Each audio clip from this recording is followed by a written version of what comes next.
So as we get started this evening, I just want to go over why we're here. And for that, we are here tonight to review and discuss the implications of the implementation of Blueprint. We have this town hall, we had one town hall before this, and we will also have a town hall for staff. And the reason we're having these is to engage you as the community in what will be happening with the Blueprint as we implement.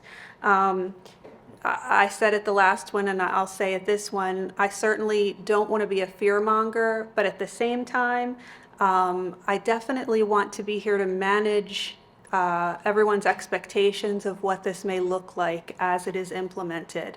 We don't want people to go to their child's school in September, not this coming September, but the next September, and wonder why there are maybe more students in the classroom than they're used to, or maybe not as many instructional assistants in certain schools than they're used to. And so this way, if we can get out ahead of it and be open and transparent about how we're going to implement the Blueprint, you can ask us any questions you have as we go through this process and be an informed parent. So the Blueprint for Maryland's Future was acted in 2022 as a sweeping reform of pre-K through 12 public education, and it went through the Maryland State House. It imposes state-level control of education policy, and it includes budgetary and policy and program accountability from the state. This is brand new for us.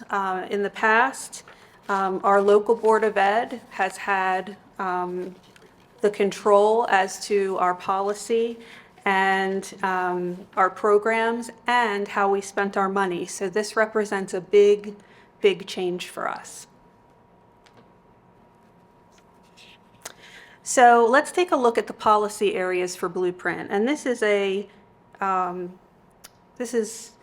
definitely a summarized high-level look at what areas the Blueprint touches. The first area is early childhood. So it expands full-day pre-K to 4-year-olds and 3-year-olds in a public-private partnership. And we are still working through that right now. As many of you know, we currently already have pre-kindergarten in all but 2 of our elementary schools right now. Some of it is full day, some of it is partial day. So this would make all of our pre-Ks full day in every school, and it would also start to reach down to the 3-year-old level to provide pre-K for 3-year-olds. The second policy area of the Blueprint is high-quality, diverse teachers and leaders. So it requires us to increase staff diversity, and it also we also need to create a career ladder and minimum salary structure for our teachers. So the Blueprint basically says that, for instance, all teachers need to have a starting salary of at least $60,000. And it goes up from there. And so that's just one part of the financial implication of Blueprint. The third major area is college and career pathways. So the Blueprint expands our pathways for our students for college level coursework and for career and tech industry certifications. And then the last area of the Blueprint is more resources to ensure that all students are successful. So in essence, this increases funding and programming for our special populations of students. And those special populations are compensatory education. And what that means is education and programs, particularly for our students who are economically disadvantaged. It also provides for programming specifically for our students who receive special education services. That's something that you are familiar with and we already provide. This just increases that program. And then finally, the other student group that the blueprint points out for special programming is our English language learners. So those are the major areas that are impacted. And now we'll go to blueprint accountability. This basically describes the way in which blueprint will be monitored and how the state will deal with each district as the blueprint gets implemented. So there's been established a new state accountability and implementation board called the AIB, and it oversees the blueprint implementation. Also, it requires an annual implementation plan for blueprint policies. So we have to turn in our blueprint plans at least once a year and then revise as necessary as we get feedback from both the Maryland State Department of Education and the Accountability and Implementation Board. The AIB may withhold funding based on implementation. So can the Maryland State Department of Education. So as we turn in our yearly plans, we will also turn in monthly monitoring plans, financial plans that shows how we're spending our money on a monthly basis. And if that is not in line with what the blueprint mandates, then we will start losing our state funding. The first 30 days that we don't abide by the mandates, we lose 10% of our state funding. After that, the next 30 days, so the first 60 days that it's not fixed, we will lose 20% of our state funding. So we really don't have a choice but to implement the blueprint legislation as required. So let's talk a little bit about before blueprint, how were things done? So before blueprint, we got our state funding based on a formula, and we get our blueprint funding based on a formula as well. The difference is the funding back before blueprint was legislated, our local Board of Education could spend our total funding, so what we get from the state and what we get from the locals, without restrictions, how they saw fit. So when we got our state funding and our local funding, we looked at that, and that's how we decided what instructional materials we could afford to purchase, how many teachers we could afford to pay, what their salaries were, health insurance, you name it. Everything that a major organization has to pay for came out of the state and the county funding. And our county funds that come from the commissioners were not subject to state requirements. So we could spend them in the way that we saw fit. Blueprint directs us to spend our funding in certain ways, which is totally different than what we're used to doing. And the way I like to think about this is, in the past, we got our state and our county funding, and it was enough to run our school system and have the minimum level of services in our schools in order for our students to be successful. And basically, resources were spread out across our schools in more of an equal manner. The blueprint, in comparison, has us spend our funds equitably instead of equally. So if you can imagine, if you have schools with more of the students who are in these special populations, like our English language learners, our students who are coming from economically disadvantaged homes, or our students who receive special education services, there has to be more funding spent at those schools than at our schools that don't have as many students in those special populations. And because we don't have money laying around, we're going to have to move resources, move staffing, move things from one school building to another school building. So, as this slide says, We have both state and local funds that are now subject to the requirements of the blueprint. Funds must be spent in each program area of the formula, and this takes place in FY25.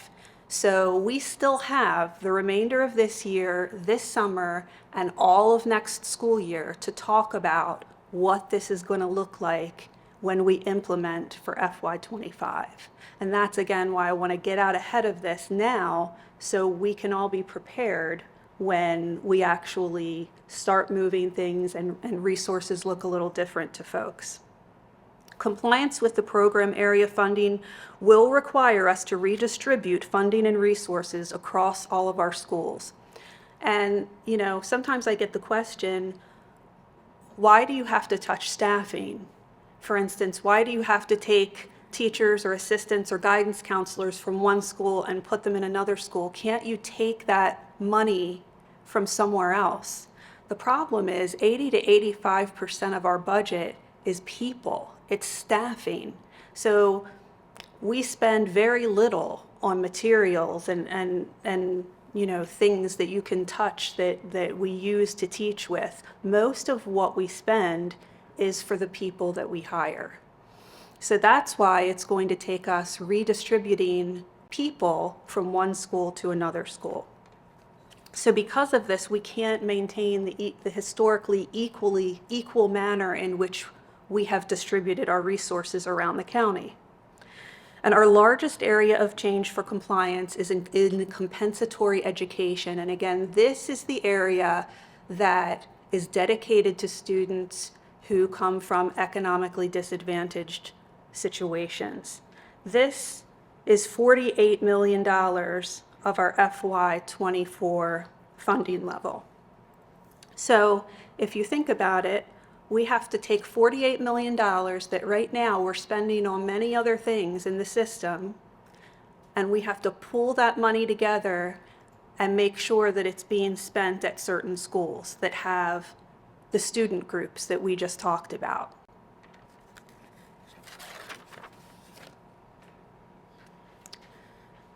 So in compensatory education, the state just, of the 48 million that I just talked about, the state just funded us with $11 million for FY24 in new funds. What that means is we don't have to pull funds to get that 11 million to the schools that need it. We don't have to pull that money from any other school because it's new money that we're getting from the state. So we're good. We're okay with the 11 million that will be used to fund our students in compensatory education. The problem is 37 million of that 48 that I just talked about is in existing funds. It's being used in other places right now. So if there are no changes to the blueprint structure or increases in our local revenue, we have to reprioritize our current spending. And like I said, because over 80% of our spending is on our people, we will have to start moving staff from one school to another.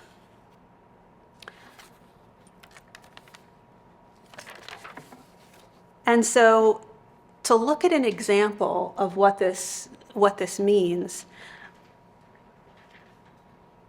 we've taken some of the money, well, we've taken all the money that would be used in compensatory education and shown what it would look like to redistribute that from certain schools to other schools.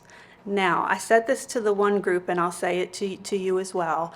We really hope that we don't see this on Facebook tonight as definitely what's going to happen when this gets implemented, because we really want you to know, it's really important to know that this is just an example of what this could look like. We're still a year and 4 months out from implementation. So we're doing this example with the knowledge we currently have and with what we think we're going to get funding wise. So things could change before this is implemented, but the thing to keep in mind is that this could significantly increase or decrease class sizes, course offerings, and instructional resources, depending on which school your child or children attend. Okay, so when you look at this example, we'll take Taneytown Elementary School, which is the top school on this list. Currently, in the current year, they have 19 full-time teachers. Under Blueprint, they're projected to get or to have total about 31 teachers. So that's a difference of about 12 teachers. So we need to increase Taneytown's staffing by 12 teachers. Now, because we don't have money to pay 12 teachers lying around, we're using it for many other things to run the school system. That's why we have to pull those 12 teachers from other schools. And that is what this chart shows you, how that will be done. So going down to the second one, Robert Moton, they currently have 19 teachers. Under Blueprint, they would get approximately 30 teachers total. So we would have to find 10 or 11 teachers to move from other schools to Robert Moton. Now, when you look at a school like Manchester Elementary School, which is more in the middle of the pack here, they have 27 teachers this year, and under Blueprint, they're slated to have about 27 teachers. So Manchester Elementary is not going to be impacted very much by the Blueprint compensatory ed funding.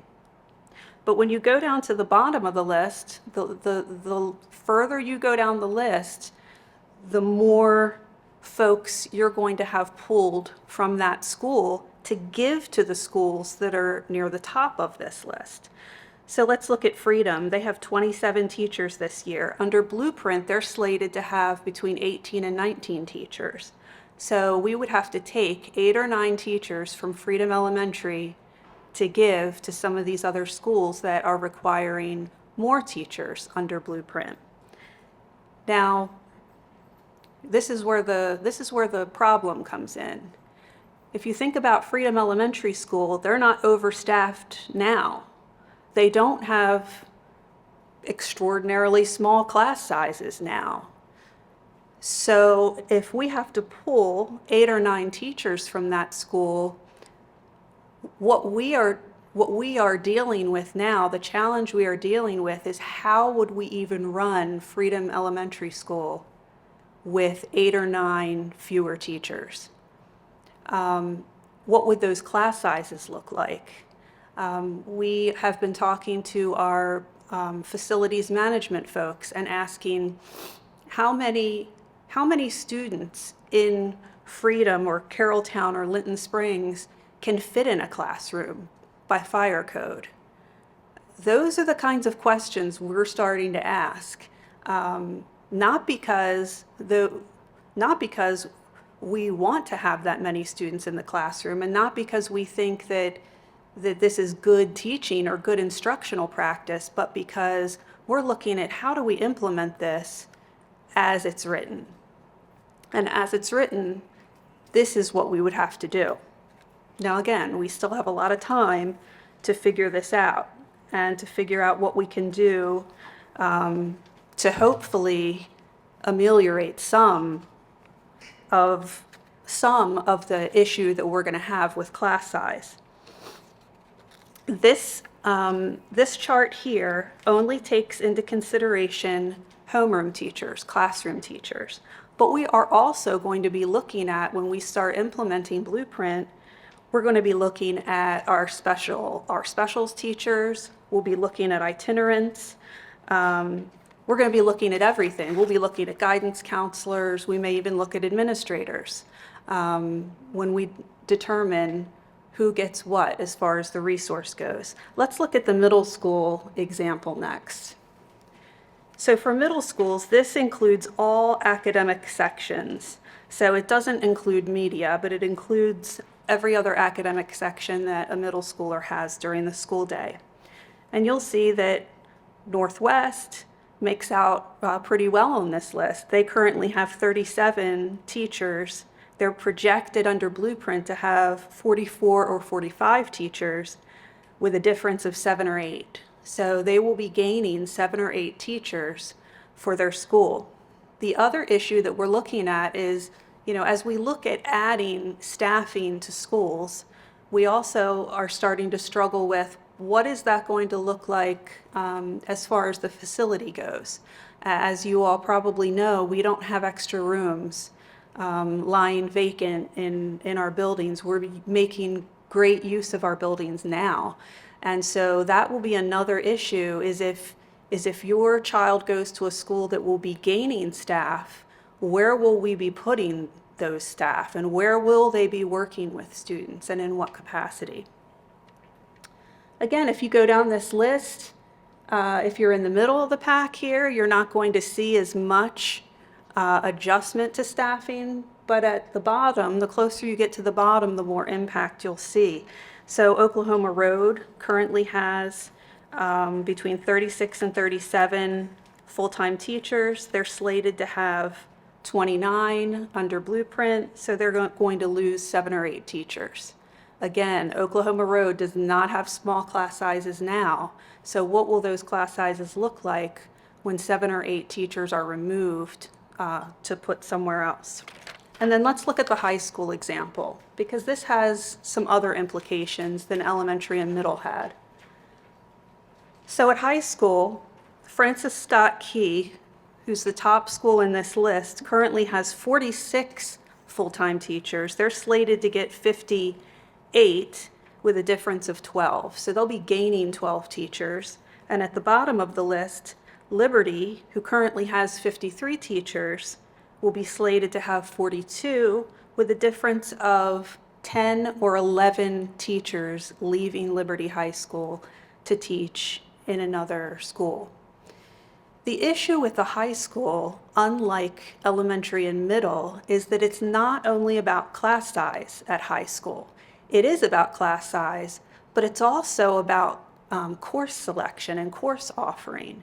Because if you think about it, if Liberty High School loses 10 or 11 teachers, or Century loses 6 or 7 teachers, they're going to have to focus the offerings on high school graduation courses, what students need to graduate. So this will impact student selection, student choice. Some of the wonderful classes that we offer at some of our high schools may not be able to be offered under Blueprint because we just won't have the number of teachers to teach some of those popular courses that aren't necessarily graduation requirements. We'll have to focus on what's absolutely needed first, and then we can focus on the other courses. So at high school, it really does have that implication of class size as well as course offering.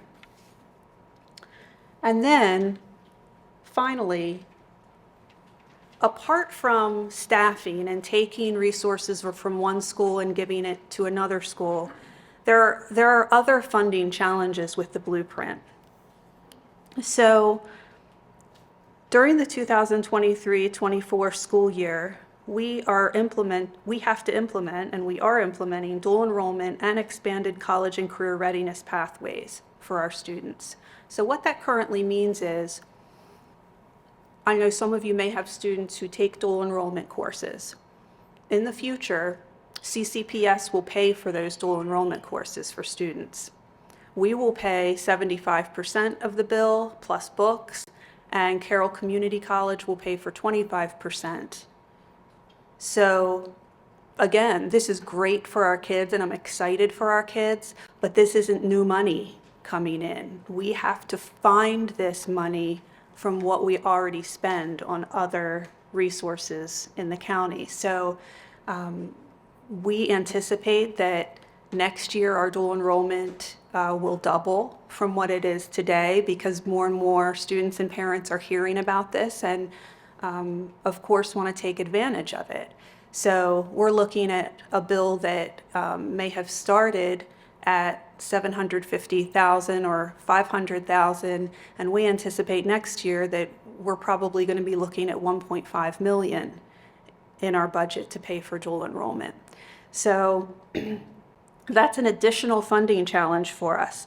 For the second bullet, by June 30th of 2024, we have to satisfy for Blueprint a 10% salary increase for our teachers. And by July 1st of 2026, the base teacher salary will need to be $60,000. So if you think about that, not only does that affect the base teacher salary, but all the other salaries, our whole salary chart is going to look differently if our first-year teachers make $60,000. And then it also affects all of our other bargaining units as well.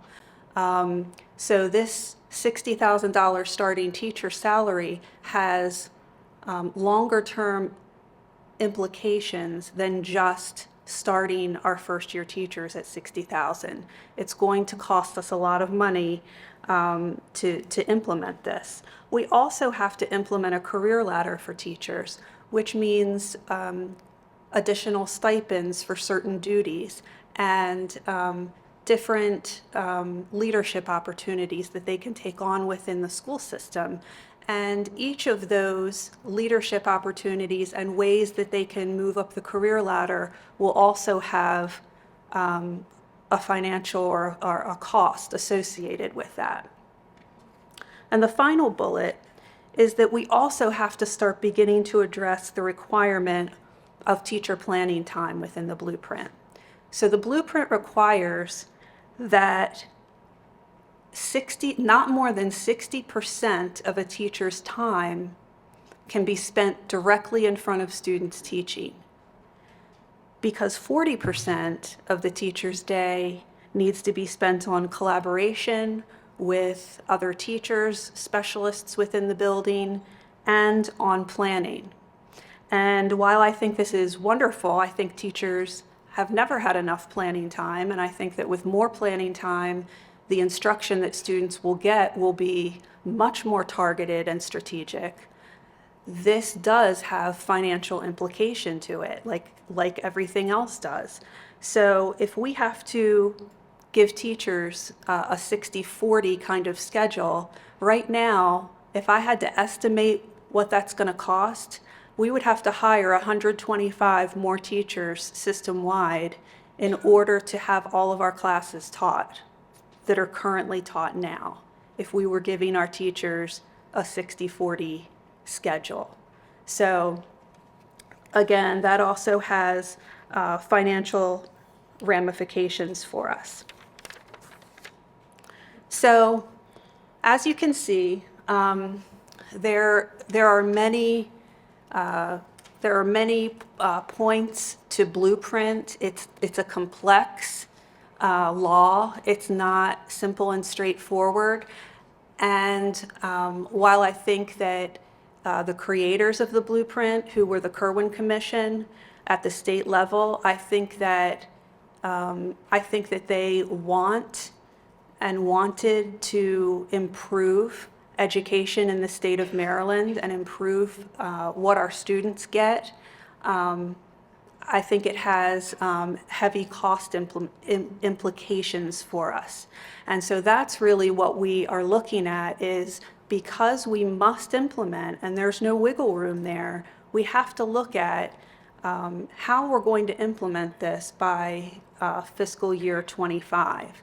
So as I said in the beginning, this is the second town hall for parents I've had. I also have a staff town hall coming up next week. And after that, as we continue to get more information from the state over the summer, we will be having more meetings during the school year next year as we get closer and closer to actually moving folks around and looking at how this will affect each one of our 40 schools. So with that, I want to give plenty of time for question and answers. Hi. Hi. So the $48 million in compensatory education, what is our current funding for that presently in today's fiscal year? I'll ask my operations guy back here. He asked, what do we currently spend on compensatory education? If I had to guess, I'd say about $300,000. and I guessed correctly. So, yeah, so we're going to go from currently 300,000 to 48 million, and you can imagine what a drastic difference that is for us. Yeah. So my understanding is this is a statewide, right? Yes. So then what are other counties doing? Like, I feel like we're maybe asking them, or I'm just curious what That's plans they have. That's a great question, and I meet with all the other superintendents around the state once a month in person, and we talk about this every month, as do the assistant superintendents. All the cabinet members have monthly meetings with their colleagues around the state, and as you can imagine, this is pretty much all we do talk about. And each system is dealing with this a little bit differently. I will say that we are in a very different situation than anybody else in the state. And I'll talk about that a little bit more in a minute. But what I can say is Garrett County is closing its middle schools, and they are going to save money by including grades 6 and 7 at their elementary schools, and they're going to include grade 8 at their high schools. They're also looking at closing a couple of elementary schools, but they haven't made a final decision on that right now to save money. We have other districts who are pulling resources from other places and using them for the compensatory ed portion. And this gets to the point of why we're in a different situation than the rest of the districts. So for the last 15 to 20 years, in order to balance our budget every year, we've cut staff. Because I've said earlier, 85% of our budget is staff. So in order to balance the budget, once we know how much we're getting from the state and how much we're getting from the local level, we have to make difficult decisions. And that has meant cutting staff. So over the last 15 years, I think we've cut a total of 320 full-time positions, with at least 200 of those positions being classroom positions. So my colleagues, my superintendents in other districts, what they're doing is they have between 200 and 300 or more positions right now that they have in their system that they can look at reorganization and reallocation. And that is a powerful thing to be able to do, because then you don't have to cut from one school to give to another school. You can cut, for instance, if all of your schools have social studies resource teachers or science resource teachers, you could cut those and make those classroom teachers that go to the compensatory ed schools. Or if you have a large central office with folks who you want to see put back in the classroom, or you can give up to go back in the classroom, you could cut those positions. We're in a situation where every year we've cut that low-hanging fruit, and then we've climbed the ladder and cut the higher fruit as well. And so we don't have anything left to go to. So the only thing we have is taking from one school and giving to another. And then, other districts are in different places based on their state and local funding levels. So there isn't one district that's in the same exact position as another, but it's a great question, and please do know that we are working with our colleagues all of the time to work together and find solutions that we can all use that will work. To kind of follow up then, you were talking about the dual enrollment. Will that affect the high school numbers at all? Like, is that something where if there's somebody like in college, can that impact the numbers at a high school? Like if they have college professors or somebody who comes and teaches there, or is that not going to work? We're not as concerned about that. The only concern we have right now, well, one of the concerns we have now is in our high schools, we currently have high school teachers who teach dual enrollment courses to students within their high school, so that the child doesn't have to leave the high school and go to the community college. Under Blueprint, we don't know that we'll be able to continue afford to do that. So they would have to go to the community college rather than being able to stay in their home. Yes, at some point, that's probably what will occur. Thank you. Is there another plan besides moving staffing around? I'm sorry, can you repeat that? I said besides moving staffing around, is there any other plan ideas that are out there? The only other ideas that are out there from other districts is, like I just said, reallocating staff who are in resource positions or positions that can be reorganized, or closing schools. Those are the two other strategies that we're seeing being used in other districts across the state. But for the most part, what we can't get funding for, everybody's moving resources around from one school to another. Gotcha. Oh, and then a follow-up question: is the county considering raising taxes to make this work? Is the county considering raising taxes? I don't know. I don't want to put anybody on the spot in this meeting, but that's surely something that that will be discussed. Where that ends up, I'm not sure, but certainly if we're asking for more revenue, I know that has to come from somewhere. But I'll stay in my lane here and let the commissioners stay in theirs. But thank you for the question.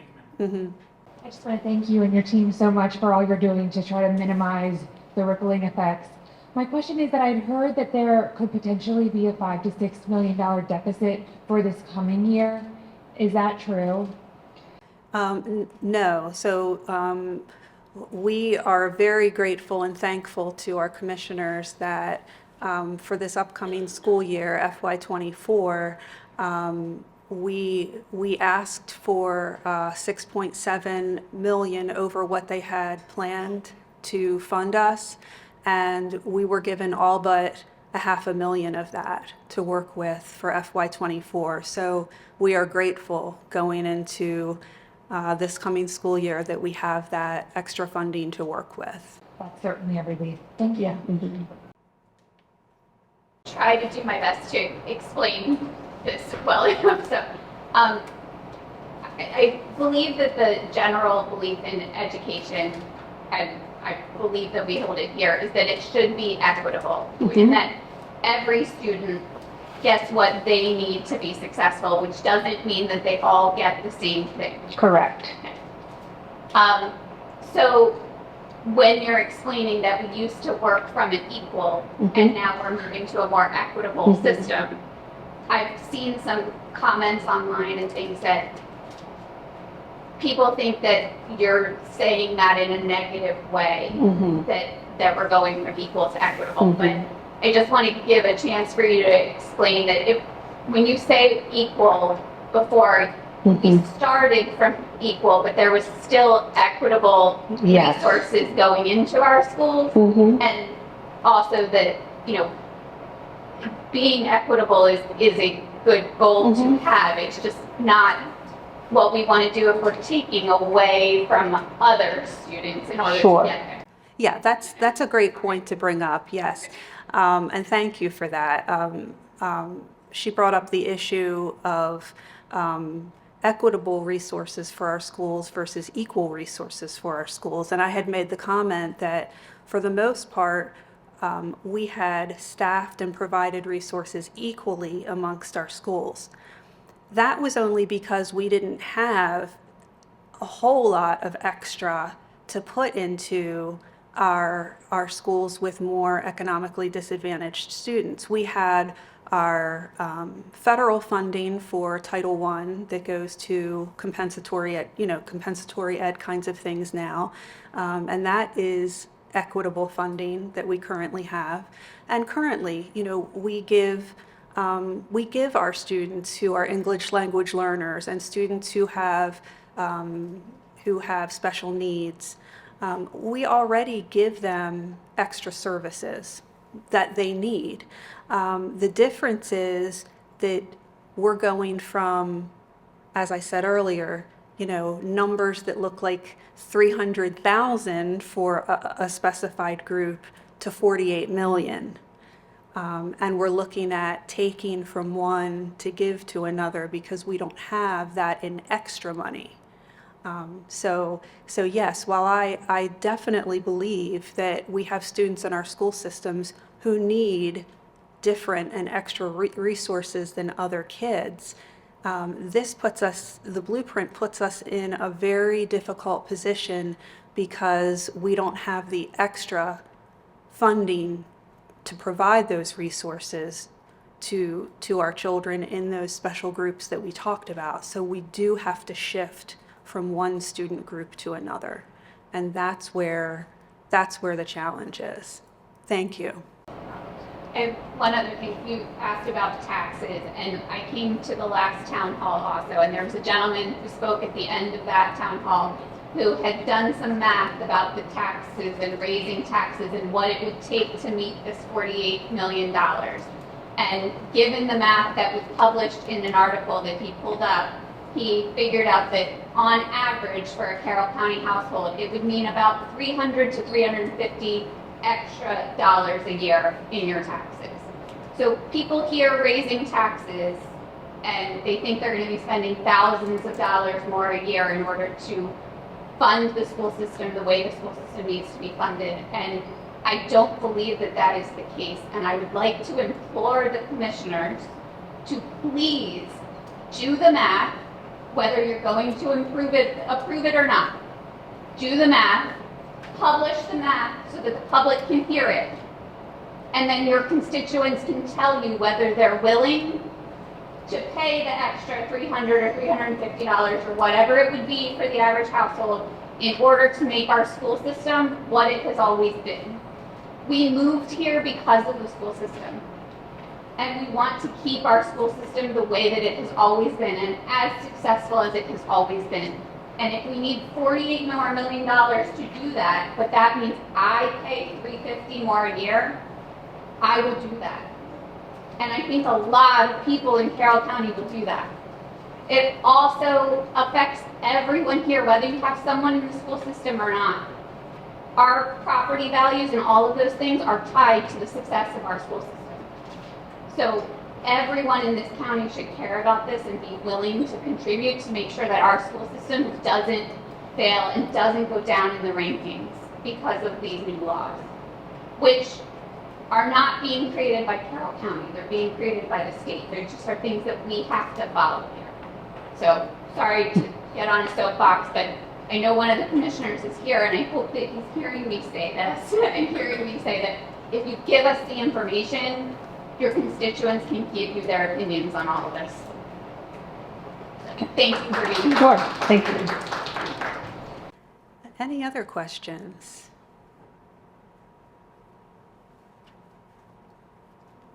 So any of the examples you gave, it appears that, the northern part of the county and the southern parts of the county are the most affected by the staffing levels. Is there any thought in changing the districts for where the schools are to try to right size where the allocations of resources go? We've actually had many conversations about that. One thing to keep in mind is that redistricting is a many-year process. So we can't say, it requires studies, it requires town halls and hearings. And so just like if you close a school, it's a multi-year project. And there are some other issues as well with redistricting. What we do know is that we will have to look at our out-of-district policy currently, because currently a parent can take their child out of one school in our system and put them in another school as long as they can provide transportation. But when you look at what the school's resources will be, we may have many more parents opting for that kind of solution for their child. And so we know that that's something that we're going to have to bring up to our Board of Education and look at again, as far as, are we able to continue allowing parents to have their child go to any school. And that decision would affect redistricting as well.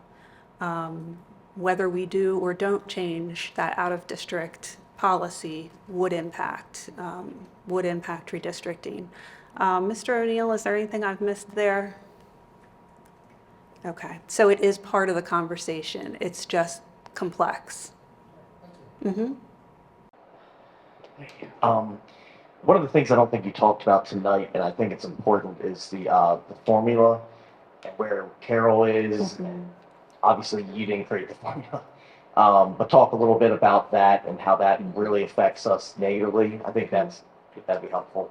Okay, so the state has a formula for how it decides how much funding each county will receive for its school system, and that's basically based on the relative wealth index.